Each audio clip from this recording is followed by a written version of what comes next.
নমস্কার বন্ধুরা, পিঙ্কি কিচেনে সবাইকে স্বাগত। আজকের রেসিপি নিরামিষ পনির। লুচি, রুটি কিংবা পরোটা কিংবা পোলাও, ফ্রাইড রাইসের সঙ্গে এটা খেতে ভালো লাগবে। তাহলে রেসিপিটা আর দেরি না করে শুরু করা যাক। ভিডিওটা কেউ স্কিপ না করে প্রথম থেকে শেষ পর্যন্ত দেখতে থাকো বন্ধুরা, আমি কীভাবে নিরামিষ পনিরটা বানাচ্ছি।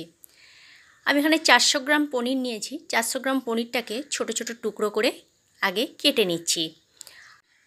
এক হাতে করে অসুবিধা হচ্ছে, সেই জন্য ক্যামেরাটা রেখে আমি একবার এগুলোকে টুকরো করে কেটে নিচ্ছি। একটু বড় বড় পিস আকারে আমি কেটেছি, খুব ছোট ছোট আকারে কাটিনি।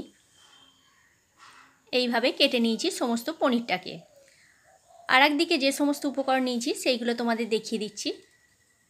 4টে কাঁচা লঙ্কা, 2 চামচ মগজদানা আর 10-12টা কাজু আর 2 চামচ মতো টক দই। টক দইটা আমি আগে থেকে ফেটিয়ে রেডি করে রেখেছি। এবার একটা মিক্সির বাটি নিয়ে নিয়েছি। মিক্সির বাটির মধ্যে দিয়ে দিলাম একটা বড় সাইজের টমেটো কুচি। টমেটো কুচিটা দেওয়ার সাথে সাথে আমি বাকি সমস্ত উপকরণটাও দিয়ে দিচ্ছি, মগজদানা, কাজু আর কাঁচা লঙ্কা। এবার একটা মিহি পেস্ট এটাকে আমি বানিয়ে নেব। আর একদিকে গ্যাসের মধ্যে আমি কড়াই অলরেডি গরম করতে দিয়ে দিয়েছি। কড়াইয়ের মধ্যে দিয়ে দিলাম বেশ কিছুটা পরিমাণে সাদা তেল। আমি রান্নাটা করব সাদা তেল এবং বাটারের সাথে। তোমরা চাইলে সমস্তটা বাটারেও করতে পারো কিংবা সাদা তেল শুধু দিয়েও করতে পারো। 2 চামচ সাদা তেলের সাথে আমি 1 চামচ মতো বাটার দিয়ে দিয়েছি। বাটার আর তেল একই সাথে মিশে আমার গরম হয়ে গেছে। বাটার দেওয়ার সাথে সাথে গ্যাসের ফ্লেমটা কিন্তু লো করে দিতে হবে, না হলে বাটারটা পুড়ে বা জ্বলে যেতে পারে। এবারে পনিরগুলো এক এক করে দিয়ে দিলাম। দিয়ে সমস্ত পনিরটাকে আমি হালকা করে ভেজে নেব। পনির খুব বেশি ভাজলে পনিরের টেস্টও নষ্ট হয়ে যায় আর পনিরটা শক্ত হয়ে যায়, সেজন্য পনিরটা হালকা করে নাড়াচাড়া করে আমি ভেজে নিচ্ছি। হালকা লালচে ভাব হয়ে গেছে। এবার আমি পনিরটাকে তুলে নেব। তুলে একটা প্লেটের মধ্যে আমি রেখে দিয়েছি। আর একদিকে ওই কড়াইয়ের মধ্যে যেটুকু তেল আছে সেই তেলের মধ্যে আমি দিয়ে দিলাম 2টো ছোটো এলাচ, 1 টুকরো দারচিনি আর 2টো লবঙ্গ। ফোড়নটা কয়েক সেকেন্ডের জন্য ভেজে নেওয়ার পর দিয়ে দিলাম 4 ভাগের 1 ভাগ আদা বাটা। আদা বাটাটা দিয়ে খুব ভালো করে কষিয়ে নিয়ে দিয়ে দিলাম যে মশলা পেস্টটা রেডি করে রেখেছিলাম, সেই মশলার পেস্টটা আমি দিয়ে দিলাম। মশলার পেস্টটা দেওয়ার পরে খুব ভালো করে আমি এখানে কষিয়ে নিচ্ছি। গ্যাসের ফ্লেমটা মিডিয়াম টু লোতে রেখেই এটা করতে হবে, যেহেতু এটা কাজু, চার মগজ দেওয়া রয়েছে, না হলে নিচটা লেগে যেতে পারে। খুব ভালো করে কষিয়ে নেওয়ার পরে বাটি ধোয়া জলটা আমি দিয়ে দিলাম।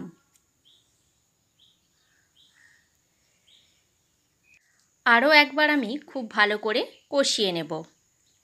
বন্ধুরা, রেসিপিটা ভালো লাগলে লাইক, কমেন্ট, শেয়ার করো। আর আমার চ্যানেলে নতুন বন্ধু হয়ে থাকলে আমার চ্যানেলটা সাবস্ক্রাইব করার অনুরোধ রইল। পাশে থাকা বেল আইকনটা প্রেস করে দিও, তাহলে কি হবে, যখন কোনো নিত্য নতুন আমি ভিডিও আপলোড করব সাথে সাথে নোটিফিকেশান তোমাদের কাছে পৌঁছে যাবে, তোমরা ভিডিওটি দেখতে পাবে। ফেসবুক পেজ থেকে দেখে থাকলে আমার পেজটি ফলো করে নিও। এই পর্যায়ে দিয়ে দিলাম আমি ফ্যাটানো টক দই।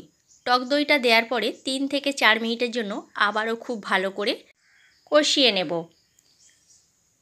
দেখো মশলার গা থেকে তেল ছাড়তে শুরু করে দিয়েছে, আর আমি কিন্তু একভাবে নাড়াচাড়া করে যাচ্ছি।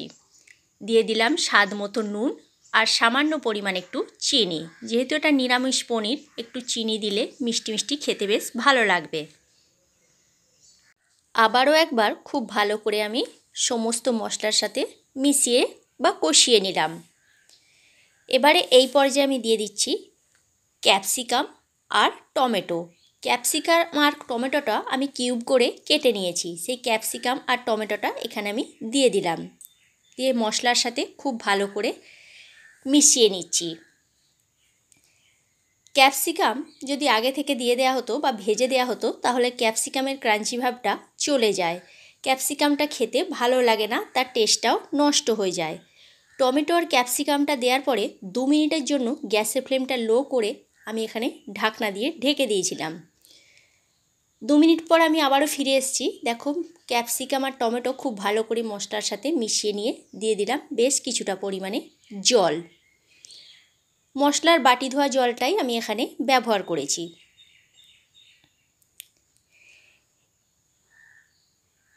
কত সুন্দর দেখতে হয়েছে দেখছো বন্ধুরা।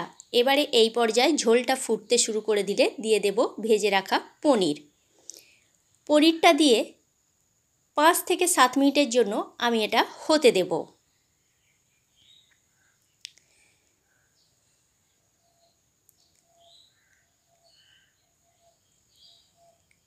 গ্যাসের ফ্লেমটা এবার আমি মিডিয়ামে রেখে দিলাম। 5 থেকে 7 মিনিট পর আমি ফিরে আসছি। দেখো কত সুন্দর দেখতে হয়েছে আর খেতে অসাধারণ লাগে। গ্রেভিটা যদি মোটা রাখতে ইচ্ছা করে মোটা রাখতে পারেন, আর যদি মনে করেন যে একটু পাতলা রাখবেন তাহলে সেটাও রাখতে পারেন, কিন্তু পাতলা রাখাটাই ভালো। ঠান্ডা হয়ে গেলে এটা একটু বসে যায় বা টেনে যায়। নামাবার সময় দিয়ে দিচ্ছি 1/2 চামচ মতো গরম মশলার গুঁড়ো। গরম মশলার গুঁড়োটা দিয়ে খুন্তিতে করে খুব ভালো করে মিশিয়ে নিলাম। এবারে গ্যাসের ফ্লেমটা আমি অফ করে দিচ্ছি। অফ করে দিয়ে এটাকে কিছুক্ষণ স্ট্যান্ডিং টাইমে রেখে দেব। তারপরে এটাকে একটা প্লেটে পরিবেশন করে দেব। তাহলে কেমন লাগলো বন্ধুরা আমার এই নিরামিষ পনিরের রেসিপিটা? অবশ্যই কমেন্ট করে কমেন্ট বক্সে জানিও তোমরা। রেসিপিটা দেখার জন্য অসংখ্য ধন্যবাদ।